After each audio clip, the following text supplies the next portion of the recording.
On va peut-être entendre quelques mots du procureur général en réaction à tout ce qui s'est dit tout au long de cette journée, avant de prendre des questions à la fois de la salle et des réseaux. Oui, comme vous devez être très impatient de poser des questions, je ne vais pas abuser de votre temps. Je vais d'abord remercier Gladys, tous les participants à cette table ronde, les panélistes des autres tables rondes. Merci de ces contributions. Merci, cher René Sèvres, d'avoir, avec un trait d'esprit, envisagé une très forte inflation, finalement, des affaires soumises à la Chambre du contentieux, quand d'autres, un peu plus tôt, évoquaient plutôt un robinet qui ne distillait que très prudemment des affaires. On verra. Et c'est un peu là-dessus que je vous donnerai quelques précisions ou quelques réactions. D'abord, c'est vrai que c'est une révolution, mais on est d'abord dans une phase de transition. On est dans une phase de montée en puissance. La plupart des affaires qui ont été transmises à la Chambre du contentieux sont issues, en réalité, d'instructions, de poursuites qui avaient été soumises à la Cour de discipline budgétaire et financière. On est encore dans un régime de transition pour beaucoup d'infractions sur le droit applicable. Maître, vous l'avez, je crois, indiqué tout à l'heure, indirectement, je vous cherchais, excusez-moi, quel est le droit finalement applicable? Ben, c'est le plus doux, c'est l'ancien ou c'est le nouveau, en fonction des plaidoyers et des éléments de poursuite. N'ayons pas non plus un regard trop rétrospectif sur les statistiques de la Cour de discipline budgétaire et financière. 50 affaires en 15 ans, j'ai évoqué des chiffres qui montrent que pratiquement ces 50 affaires qui sont en train de pouvoir alimenter le circuit aujourd'hui. Donc les comparaisons statistiques ont pas beaucoup de sens et ça m'amène, après avoir dit révolution mais période de transition, à ma deuxième observation. La deuxième observation, c'est que, eh bien, il y a 10 infractions, il y a un code, il y a une ordonnance, il faut faire vivre toutes ces infractions. Il n'y a pas des petites et des grandes infractions a priori. Une infraction spéciale comme la non-production de compte, elle est une infraction de base, ce qui était à l'origine de la bonne tenue de l'ordre public financier, de l'ordre comptable général. Parce que la bonne tenue des comptes, quand il s'agit d'une association, c'est pas la comptabilité publique. Donc même une infraction spéciale, elle a son sens. C'est vrai qu'on va avoir sans doute un contentieux, je ne vais pas le dire systématique, mais que nous ne maîtrisons pas parce que la saisine se fait directement par les créanciers eux-mêmes. C'est le fait que la Chambre du contentieux, la Cour d'appel vont être amenés très souvent, quand je vois monter le nombre de saisines par les créanciers eux-mêmes, des cas de non-exécution des décisions de justice. Mais je dirais que il faut s'en réjouir que dans un état de droit, on ait trouvé que ce soit la Cour des comptes, pour des raisons qui indirectement sont liées au fait que ces infractions répétées font peser une dette sur la caisse publique, soit sanctionnées pour faire respecter l'état de droit. Je n'y vois finalement que des avantages. Ce ne sont pas des petites affaires, même si effectivement elles sont d'un contentieux qui est forcément plus automatique. Il n'y a pas de difficulté à imputer l'origine de l'infraction, il n'y a pas de difficulté à évaluer le niveau des astreintes, et il n'y a pas de difficulté sur l'origine même de la poursuite, puisque c'est le créancier qui nous saisit. Et enfin, ce matin, on entendait Christophe Chantepie. On ne juge pas de l'activité, on les juge bien sûr comme ça, le volume est quelque chose d'important. Mais les juridictions administratives, c'est à 80% des droits de l'urbanisme, des droits de la fonction publique. Les cas qu'il nous a évoqués ce matin, très intéressants, qui sont les avancées, eh bien, ce sont des avancées qu'on aura à juger dans les affaires les plus compliquées, les plus difficiles en termes de responsabilité, de commande publique, de passation de marché, compliquées sur plusieurs périodes. Et c'est évidemment sur cela que va se polariser une action difficile d'imagination et de réflexion. Et alors le troisième temps, donc la deuxième remarque, c'est qu'il faut faire vivre l'ensemble de ce régime en lui cherchant une cohérence à travers la poursuite et surtout à travers l'action doctrinale de droit prétorien, de construction par la Chambre du contentieux. La troisième, c'est le rôle du parquet. Et le rôle du parquet, c'est aussi un rôle précontentieux. C'est aussi notamment dans l'information, dans la désignation de responsabilités qui pourraient être à l'origine de poursuites ensuite, de dire dire, écoutez, dans cette affaire, ça m'est arrivé, vous n'avez pas exécuté cette décision de justice, le juge vient d'intervenir une deuxième fois, bah, je vous signale que voilà, il y a un droit qui s'applique, etc. Et souvent, ce type de mise en garde. Attention, dans une enquête de la Cour, on a constaté la faiblesse d'utilisation d'un marché qui a été au départ mal passé, alors peut-être par votre prédécesseur, peut-être même par votre anté-prédécesseur, mais aujourd'hui, passer sur cet appel, sur ce marché d'appel d'offres, continuer à passer des commandes ou des avenants, vous met dans une zone de risque. Très régulièrement, Catherine, Jean-François, des communications de rappel à la loi des décideurs publics. Donc il y a une construction de la responsabilité. C'est pas pareil, je dirais, de poursuivre quelqu'un qui a été plusieurs fois sanctionné par une juridiction. C'était dans l'affaire d'Ajaccio, le tribunal de Bastia était passé 3 fois, la Cour administrative d'appel était passée 1 fois, le Conseil d'État était passé 1 fois. Donc c'est vrai que le parquet, dans cet équilibre à trouver entre une certaine forme d'exemplarité, de dissuasion, mais aussi de proportionnalité, va effectivement faire de ce régime un régime exemplaire parce qu'il cherche à faire condamner les manquements les plus graves.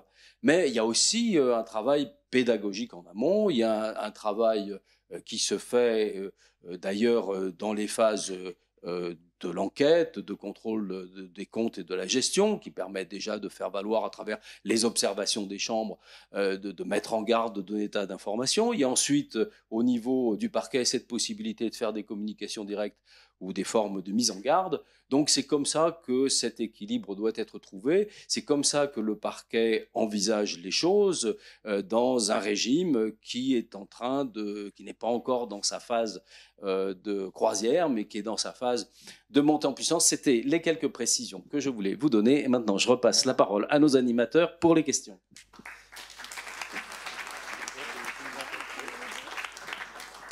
Alors, Serge Barichard, donc premier avocat général, et Nicolas Gropper vont pouvoir réagir à un certain nombre de vos questions, éventuellement repasser la parole dans la salle à certains des intervenants qui seraient susceptibles d'y répondre, étant entendu que nous avons des micros qui se promènent à la fois à l'étage et en bas, donc pas d'hésitation à avoir, mais peut-être pour ouvrir un petit peu le bal, j'allais dire, et en attendant de prendre des questions évidemment de la salle.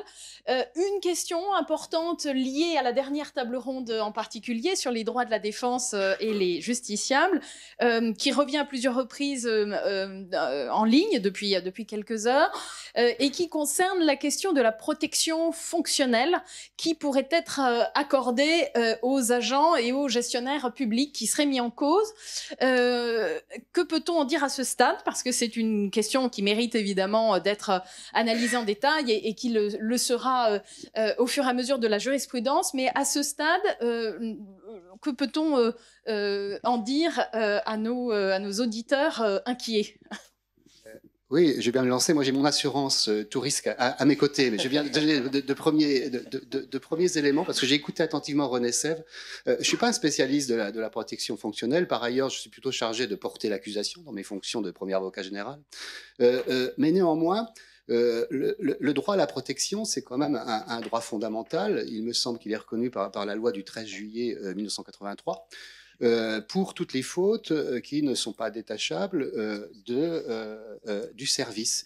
Et il y a, je pense, quand même au moins une discussion à approfondir, parce que peut-être que si nous poursuivons quelqu'un pour un avantage accordé à lui-même, là, la protection fonctionnelle, ça se discute. Hein. Mais par contre, je ne vois pas pourquoi, s'il y a une faute dans l'exécution des recettes et des dépenses ayant entraîné un préjudice financier significatif qui ne soit pas détachable de l'exécution du service, je ne vois pourquoi il n'y aurait pas ce droit à la protection fonctionnelle sur la prise en charge des frais d'avocat. Après, mutatis mutandis comme pour le pénal, à mon sens, il n'est pas question d'assurer une amende. En raison de la personnalité des peines. Mais pour les frais d'avocat, je ne vois pas pourquoi. Ça n'enlève pas, je dirais, l'intérêt des assurances juridiques personnelles, mais là, il y a une réelle question qui se pose, encore une fois. tu as quelque chose? Non, peut-être, en effet, il y a deux sujets différents. Il y a l'assurance, il y a la protection fonctionnelle. La protection fonctionnelle, de toute façon, en tant qu'agent public, il faut la demander. Hein, il faut la demander. Et comme vous le savez, là aussi, enfin, moi, j'ai pas de connaissance de cas à la CDBF, mais c'est soumis au juge administratif qui, lui, peut décider si un refus, par exemple, de protection fonctionnelle est légal ou pas. Et donc là, il y a toute une jurisprudence à construire.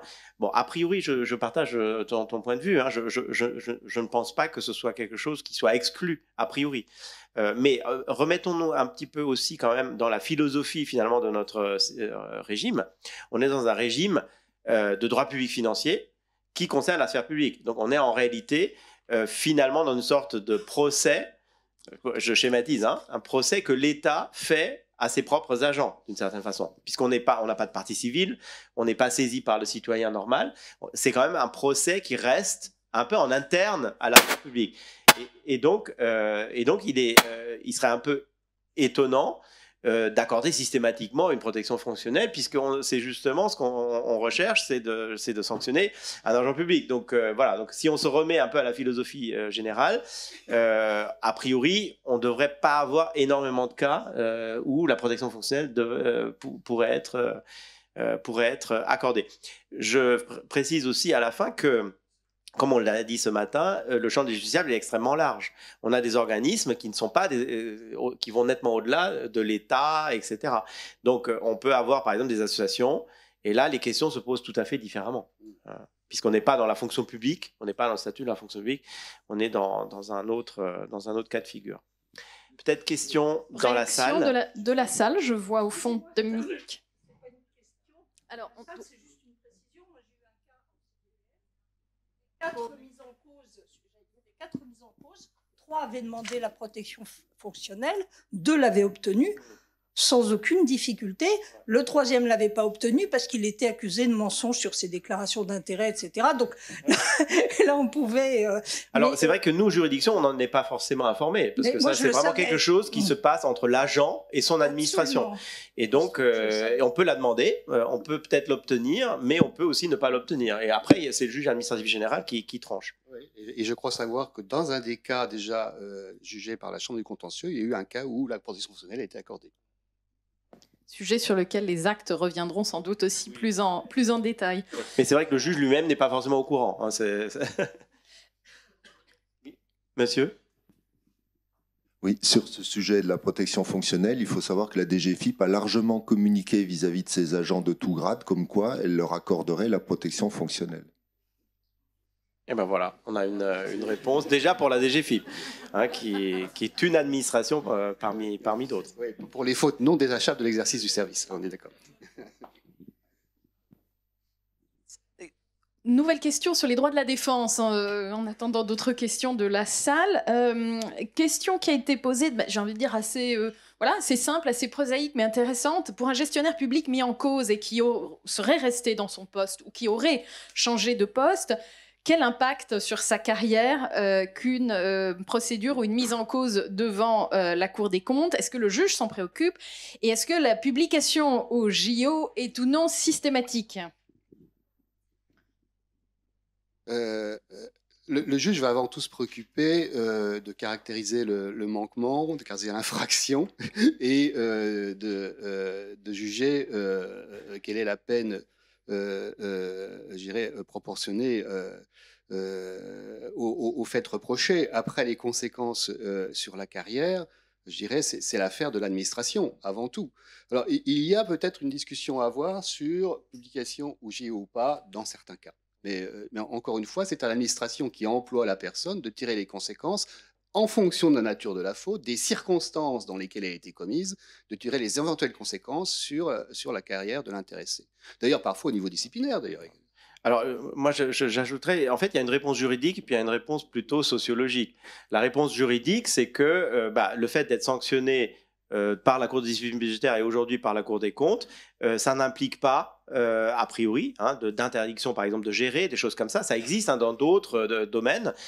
Ça a d'ailleurs été régulièrement discuté, vous le savez sans doute, dans les différents projets de réforme, mais ça n'a pas été retenu. Donc, les sanctions, ce sont des amendes et éventuellement la publication au JO, mais il n'y a pas d'impact immédiat, juridique, d'une procédure devant la Cour des comptes sur la carrière. Ça, c'est la réponse juridique. La réponse sociologique, elle est un peu différente. Bien évidemment, notamment cette publication au journal officiel, c'est quelque chose évidemment qui fait que ça se sait dans l'administration et qu'il peut y avoir un impact, bien évidemment, sur la carrière des personnes concernées. Peu, parce que je connais, enfin, nous, on ne suit pas ça de façon très précise, ce n'est pas notre office en tant que juge, mais ceux qui connaissent l'administration savent qu'il y a les deux exemples. Il y a des cas où, en effet, notamment quand c'est des cas très graves, où des carrières ont pu être quasiment brisées par des affaires CDBF, mais il y a aussi beaucoup d'autres cas où il n'y a pas eu d'impact sur la vie professionnelle des personnes. Tout dépend aussi de la gravité des faits en réalité et de ce qui s'est passé. Donc la réponse sociologique, elle nous échappe évidemment en tant que juridiction.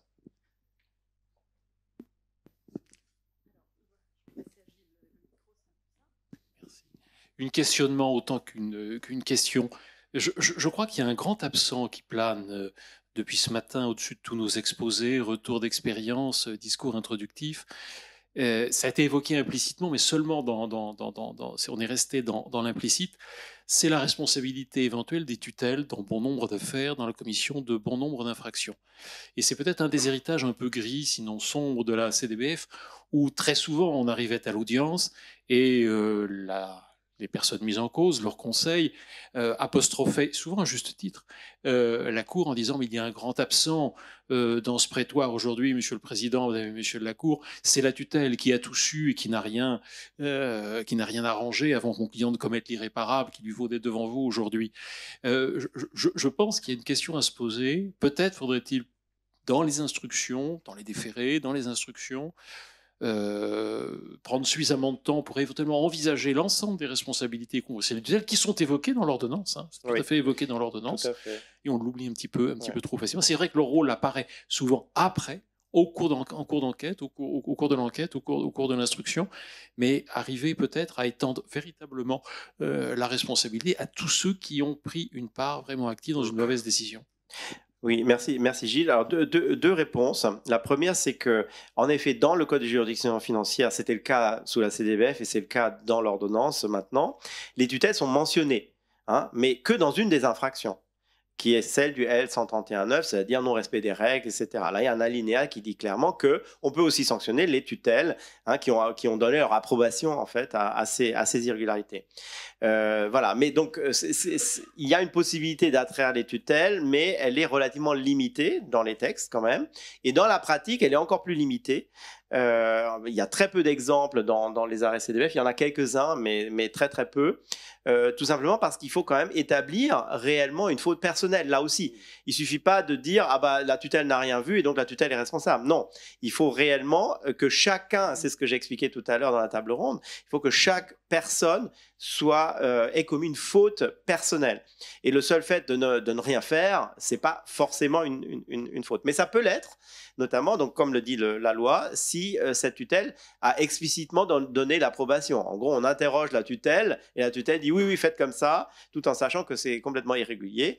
Là, il y a une possibilité, mais c'est vraiment très, très restreint. En revanche, deuxième réponse, là où les tutelles interviennent très souvent dans nos affaires, quasi systématiquement, on peut le dire, Jean-Yves, dans 80% des arrêts, c'est un argument qui ressort. C'est « j'ai commis une irrégularité, mais en réalité, il y avait une tutelle, ou il y avait un contrôleur économique et financier, ou il y avait un comptable public qui n'a rien dit. » Bon. Et là, évidemment, c'est une circonstance atténuante de responsabilité pour le manager public. C'est très clair, puisque c'est en réalité un dysfonctionnement d'un élément qui aurait dû protéger le système. Et ça, c'est quelque chose qui est très souvent évoqué. Et on a des dizaines d'arrêts qu'on peut citer en guise d'exemple. Et je crois que la Cour des comptes prendra à peu près le même chemin. On voit bien... En fait, l'administration, c'est une organisation complexe. On est rarement tout seul à décider. Il y a des garde-fous, et quand les garde-fous ne fonctionnent pas, c'est bien évidemment un élément de circonstance dont le juge tiendra compte.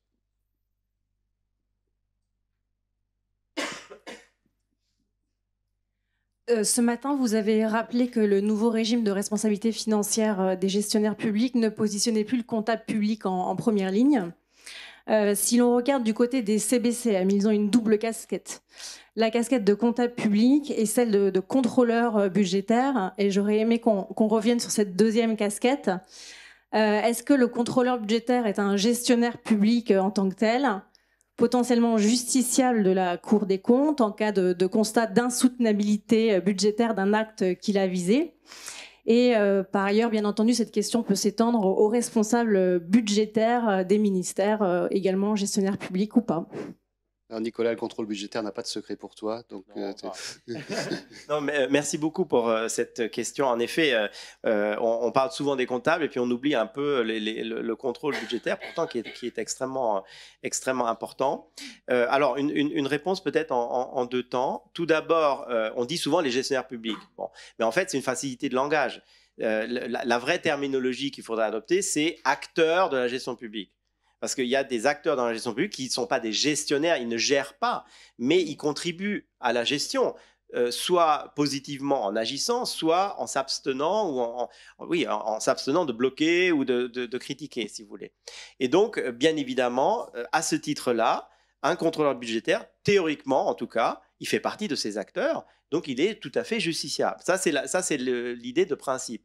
Maintenant, dans la pratique, je vois assez peu de cas où on voudrait même, où on envisagerait de mettre en cause un contrôleur budgétaire.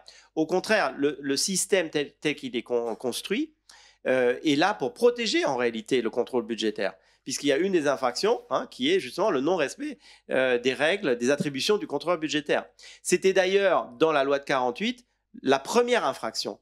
Et c'est d'ailleurs aussi pour ça que cette juridiction défunte, elle s'appelait Cour de discipline budgétaire et financière plus tard, mais c'était la Cour de discipline budgétaire. Donc il y avait un lien direct avec le contrôle financier de l'époque, devenu contrôle budgétaire, et donc la discipline budgétaire, elle est là, le contrôleur budgétaire contribue à cette même discipline budgétaire que ne le fait le juge financier. Donc en réalité, on est beaucoup plus dans une situation où le contrôle budgétaire est protégé d'une part par les infractions, d'autre part où le contrôle budgétaire peut remarquer des irrégularités et les signaler. Plutôt que d'être soi-même justiciable. Théoriquement, il peut l'être, notamment, évidemment, c'est comme la tutelle, c'est-à-dire s'il approuve positivement quelque chose de vraiment complètement irrégulier avec des préjudices financiers à la clé, etc., théoriquement, on pourrait imaginer qu'il soit mis en cause. Je crois qu'il y a dans la jurisprudence de la CEDF peut-être un cas, mais enfin, c'est vraiment extrêmement rare, et encore une fois, ce n'est pas vraiment l'objectif du système.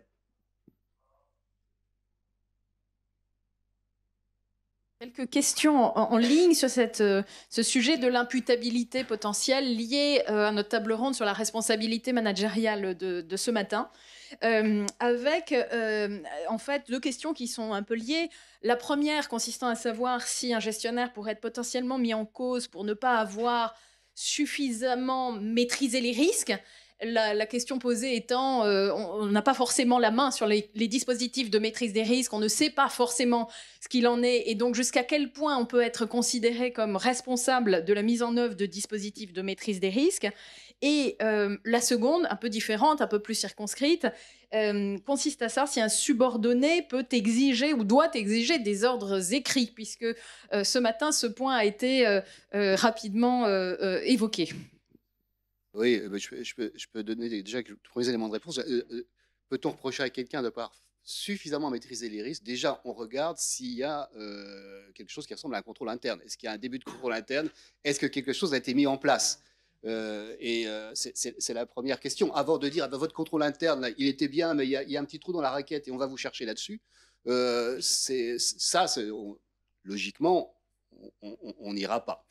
Par contre, s'il y a aucun début de contrôle interne ou un contrôle interne complètement défaillant, là, on entre dans le cadre de l'absence du défaut de surveillance et du responsable de l'organisation. Donc c'est plus ça maintenant, une maîtrise des risques insuffisante, ça tout dépend ce qu'on met derrière ça.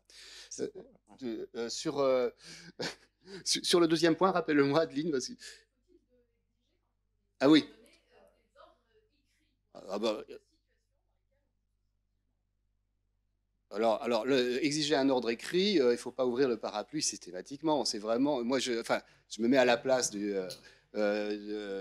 fonctionnaire, par exemple, un fonctionnaire territorial. Évidemment, si on est face à une irrégularité grave qu'on vous demande de faire, explicitement, à ce moment-là, je voudrais bien me confirmer que, etc. Mais on ne va pas solliciter un ordre écrit sitôt qu'on doit lever le petit doigt pour faire quelque chose. L'ordre écrit, c'est une protection, mais d'ailleurs c'est une protection, surtout, je dirais que c'est plus un devoir d'alerte à l'origine, c'est faire prendre conscience à la personne qui n'est pas forcément justiciable de la gravité de ce qu'il demande. Ça, c'est vraiment avant tout un devoir d'alerte. Et ça ne doit être fait en tant que tel et pour des choses suffisamment graves. Mais par contre, si vous êtes dans une telle situation, je sais que c'est difficile, mais c'est une nécessité. Il faut le faire. Peut-être pour revenir sur les procédures de limitation des risques, ce qu'on disait tout à l'heure, c'est qu'on ne demande pas le risque zéro, parce que ça, c'est ce qu'on demande, c'est de mettre en place les éléments que les textes vous demandent de mettre en place. Parce qu'en réalité, le contrôle interne et les procédures, par exemple, de marché, etc., ce n'est pas des choses qui tombent du ciel, ce sont bien des règles, le plus souvent, qui sont édictées. Je vous rappelle qu'on est dans un régime de responsabilité qui est fondé sur le respect des règles qui entourent la gestion publique. Bon. Mais dans ces règles, DGFiP et d'autres directions, par exemple, édictent des règles, des circulaires, etc., qui disent qu'il faut mettre en place tel et tel système. Et c'est ça qu'on demande.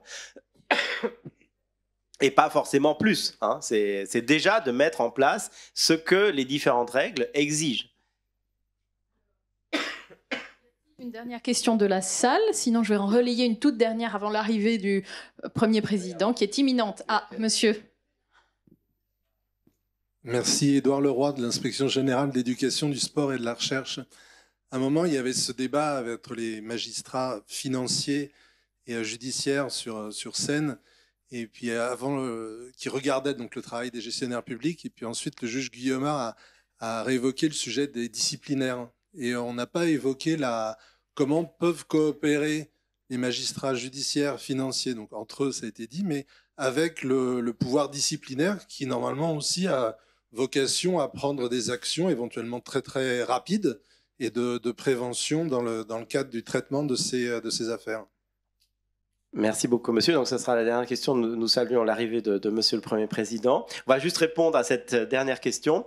Vous avez raison d'évoquer ce sujet. D'ailleurs, dans les textes, c'est prévu. Il y a des passerelles qui sont prévues entre les sanctions disciplinaires et les sanctions financières. Et ce sont des textes parfois très anciens. Il y a un article qui demeure aujourd'hui dans le Code des juridictions financières qui permet d'ailleurs à la Cour des comptes de solliciter l'administration pour qu'elle mette en jeu la responsabilité disciplinaire. C'est un texte qui date de 1946 et à ma connaissance, il n'a jamais été appliqué. Voilà. Parce qu'en réalité, dans les faits, on le sait tous, la discipline, les sanctions disciplinaires dans la fonction publique concernent quand même assez rarement les questions financières. D'une façon générale, les sanctions disciplinaires sont pas très très fréquentes, mais elles sont souvent là en réalité pour préparer des sanctions peut-être plus graves, notamment pénales, suspension de fonction en attendant que le pénal se prononce sur un certain nombre de choses, mais c'est assez rarement des questions de finances publiques en réalité qui se posent. On a beaucoup plus d'autres types de cas. Voilà, nous allons donc demander à Monsieur le Premier Président, que nous remercions très vivement, de bien vouloir clôturer ce colloque.